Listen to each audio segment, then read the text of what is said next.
Kisahnya bermula dengan hilangnya mayat seorang wanita tua dari kuburnya. Setelah diselidiki, ternyata mayat tersebut telah berpindah kuburan ke halaman rumah seorang.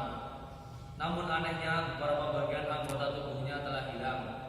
Singkat cerita, Sumanto mengaku telah mencuri dan menyantap beberapa bagian mayat tadi, sedangkan sisanya ia kuburkan di halaman depan rumahnya.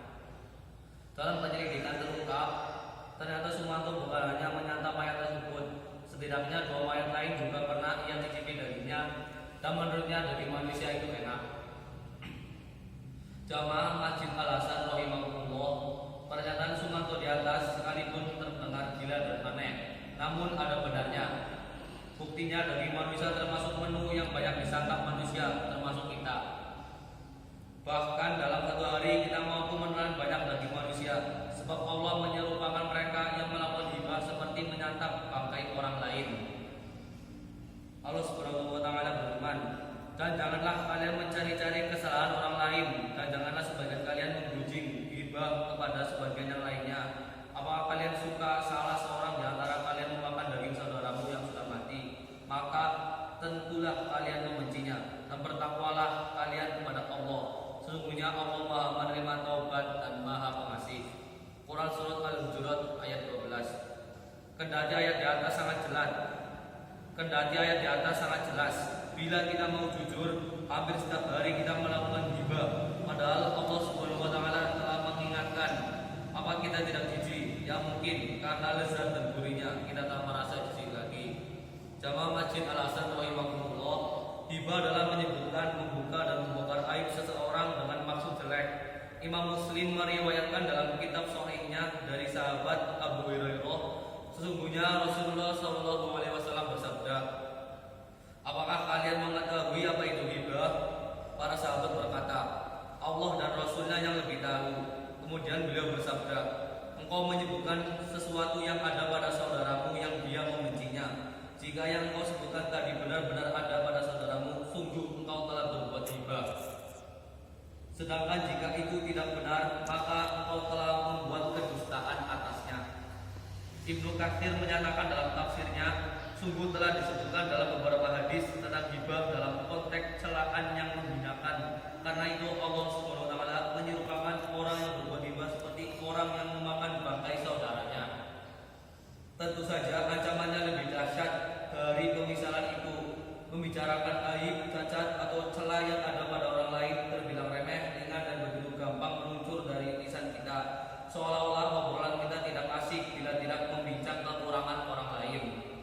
Ketika asik membeberkan kekurangan orang lain, seakan lupa dengan kekurangan diri sendiri, seolah-olah diri sendiri sempurna, tiada cacat dan celah. Ibarat kata pepatah, kuman di seberang lautan tampak, gajah di perut mata tiada tampak. Syekh Al-Qahtani dalam kitab Nuniyah halaman 39 berkata, "Janganlah kamu tersibukkan dengan aib orang lain, justru kamu lalai dengan aib yang ada pada dirimu. Sesungguhnya itu 2 keaiban. Suatu hari Aisyah radhiyallahu anha pernah berkata kepada Rasulullah SAW tentang Sofiyah bahwa dia adalah wanita yang pendek. Lalu beliau menegurnya, "Sungguh engkau telah berkata dengan suatu kalimat yang kalau seandainya dicampur dengan air laut, niscaya akan merubah air laut itu." Hadis riwayat Abu Dawud. Sekedar menggambarkan bentuk tubuh seseorang saja sudah mendapat teguran keras dari Rasulullah. Lalu bagaimana dengan menyebutkan sesuatu yang lebih keji dari itu? Dari sahabat Anas bin Malik radhiyallahu anhu bahwa Rasulullah SAW bersabda, "Ketika aku mi'raj naik di langit, aku melewati suatu kaum yang kuku-kukunya dari tembaga dalam keadaan mencakar wajah-wajah dan dadanya. Lalu aku bertanya, siapakah mereka itu, wahai malaikat Jibril?" Malaikat Jibril menjawab, "Mereka adalah orang-orang yang memakan daging-daging manusia dan merusak kehormatannya." Hadis riwayat Abu Dawud. Yang dimaksud dengan memakan daging-daging manusia dalam hadis ini adalah berbuat ghibah atau menggunjing, sebagaimana permisalan pada surat Al-Hujurat ayat 12 di atas. Dari sahabat Sa'id bin Zaid radhiyallahu anhu, Rasulullah SAW bersabda, "Sesungguhnya termasuk riba yang paling besar, dalam riwayat lain termasuk dari sebesar-besarnya dosa besar, telah memperpanjang dalam membeberkan aib saudaranya muslim tanpa Dari ancaman yang terkandung dalam ayat dan hadis-hadis di atas menunjukkan bahwa perbuatan riba ini termasuk perbuatan dosa besar yang seharusnya setiap muslim untuk selalu berusaha menghindar dan menjauhi dari perbuatan tersebut. Jamaah Masjid Al-Hasan rahimahullah, pula bagi siapa yang mendengar dan ridho dengan perbuatan riba, maka hal tersebut juga dilarang. Semestinya dia tidak ridho melihat saudaranya dibeberkan aibnya.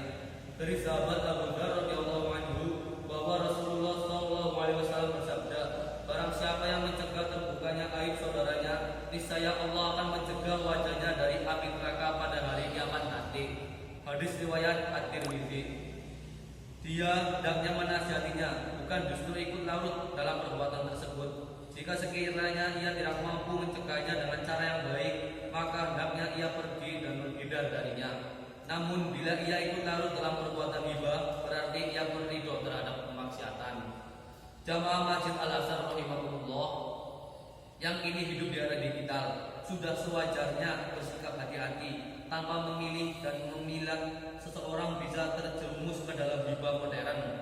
Berapa banyak tayangan video, tulisan dan siaran yang mengandung riba. Lalu apakah tidak dianggap lebih puas bila yang kita dengar, lihat dan baca semuanya mengandung riba? Sangat boleh, jadi kita mengalahkan Raka Sumanto, bahkan lebih dari itu. Tangan kita ikut-ikutan berriba. Bukankah kita sering kurang puas dengan lisan, lalu menulis dan mengirim pesan di media sosial yang bermuatan riba? Allah SWT mengingatkan bahwa kelak beberapa anggota tubuh kita akan menjadi saksi, lidah, tangan, dan kaki, dan kulit. Allah SWT berfirman, kamu sekali-kali tidak dapat bersembunyi dari persaksian, pendengaran, penglihatan, dan kulitmu terhadapmu. Bahkan kamu mengira bahwa Allah tidak mengetahui kebanyakan dari apa yang kamu kerjakan. Quran Surat Fusilat ayat 22. Demikian ceramah singkat ini. Semoga Allah SWT menjauhkan diri kita dari perbuatan riba dan selalu membimbing kita ke jalan yang lurus, yaitu jalan para nabi dan